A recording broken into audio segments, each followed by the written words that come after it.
कभी कभी जीवन में ऐसे पल आते हैं जब मन बहुत परेशान हो जाता है। बाहर से सब कुछ सामान्य दिखाई देता है, लेकिन अंदर एक तूफान चल रहा होता है। रात के समय यह बेचैनी और भी बढ़ जाती है। जब चारों तरफ सन्नाटा होता है, तब मन की आवाज़ सबसे ज़्यादा सुनाई देती है। ऐसे समय में श्री कृष्ण कहते हैं कि चिंता समाधान नहीं है। चिंता केवल आपकी शक्ति को कम करती है। यदि किसी समस्या का समाधान है तो उस पर काम करो, और यदि समाधान नहीं है तो उसे भगवान पर छोड़ दो। मनुष्य अक्सर भविष्य की चिंता में अपना वर्तमान खो देता है। वह उन बातों के बारे में सोचता रहता है जो अभी हुई ही नहीं है। लेकिन गीता हमें वर्तमान में जीना सिखाती है। यह पल ही सबसे महत्वपूर्ण है। जब मन परेशान हो, तब याद रखो कि कोई भी दुख हमेशा नहीं रहता। जैसे रात के बाद सुबह आती है, वैसे ही कठिन समय के बाद अच्छे दिन भी आते हैं। समय हमेशा बदलता रहता है। श्री कृष्ण कहते हैं कि जीवन में जो कुछ भी हो रहा है, उसके पीछे कोई न कोई कारण अवश्य है। कभी कभी हम उस कारण को तुरंत नहीं समझ पाते, लेकिन समय के साथ सब स्पष्ट हो जाता है। यदि किसी ने आपका दिल दुखाया है, तो उसे अपने मन में मत बसाइए। क्षमा करना सीखिए, क्योंकि क्षमा दूसरों के लिए नहीं, बल्कि अपनी शांति के लिए की जाती है। दुनिया में हर व्यक्ति अपनी लड़ाई लड़ रहा है, इसलिए किसी से ज़्यादा उम्मीद मत रखो। जितनी उम्मीद भगवान से रखोगे, उतनी ही शांति मिलेगी। जब लोग आपको समझ नहीं पाते, तब दुख होता है, लेकिन हर किसी का आपको समझना जरूरी नहीं है। जरूरी यह है कि आप स्वयं को समझें और अपने मार्ग पर चलते रहें। कई बार भगवान आपको उस रास्ते पर ले जाते हैं जो आपको पसंद नहीं होता, लेकिन बाद में पता चलता है कि वही रास्ता आपके लिए सबसे अच्छा था। अगर आज आपका मन टूट गया है, तो याद रखिए कि टूटा हुआ बीज ही पेड़ बनता है। संघर्ष ही इंसान को मजबूत बनाता है।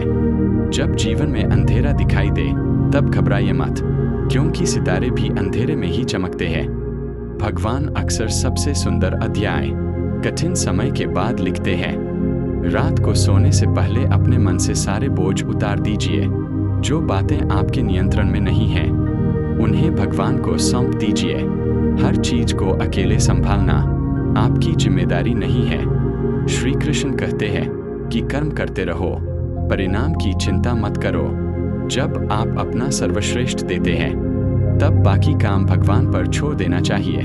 अगर आपको लगता है कि आपकी प्रार्थनाएं सुनी नहीं जा रही, तो निराश मत होइए।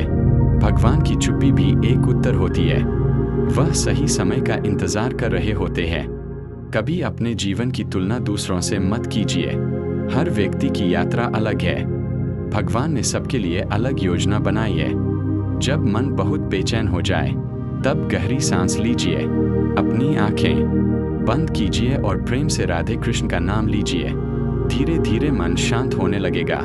भगवान का नाम केवल शब्द नहीं है, यह एक शक्ति है। यह थके हुए मन को नई ऊर्जा देता है और टूटे हुए दिल को सहारा देता है। याद रखिए, आप अकेले नहीं हैं, चाहे परिस्थितियां कैसी भी हों। श्री कृष्ण हमेशा आपके साथ है। जब पूरी दुनिया साथ छोड़ देती है, तब भी भगवान आपका हाथ नहीं छोड़ते। आपका संघर्ष व्यर्थ नहीं जाएगा, आपकी मेहनत बेकार नहीं जाएगी। भगवान हर आंसू, हर दर्द और हर प्रयास को देख रहे हैं। जो आज आपके लिए असंभव लगता है, वही कल आपकी सबसे बड़ी उपलब्धि बन सकता है। इसलिए उम्मीद का दीपक कभी मत बुझने दीजिए। यदि आज जीवन कठिन है, तो इसका मतलब यह नहीं कि हमेशा कठिन रहेगा। मौसम बदलते हैं, परिस्थितियां बदलती है और किस्मत भी बदलती है। अपने मन से डर को निकाल दीजिए। डर भविष्य को नहीं बदलता, लेकिन वर्तमान की खुशी जरूर छीन लेता है। आज रात अपने दिल से हर शिकायत निकाल दीजिए। हर दुख, हर चिंता और हर डर श्री कृष्ण को सौंप दीजिए। अब धीरे धीरे अपनी आंखें बंद कीजिए, गहरी सांस लीजिए, अपने मन को शांत होने दीजिए। महसूस कीजिए कि श्री कृष्ण आपके पास है और आपको सुरक्षा, प्रेम और शांति प्रदान कर रहे हैं। विश्वास रखिए कि जो हो रहा है वह आपके हित में हो रहा है और जो होगा वह भी आपके हित में ही होगा। आप सुरक्षित हैं, आप अकेले नहीं हैं, भगवान आपके साथ है। राधे कृष्ण, राधे कृष्ण, राधे कृष्ण।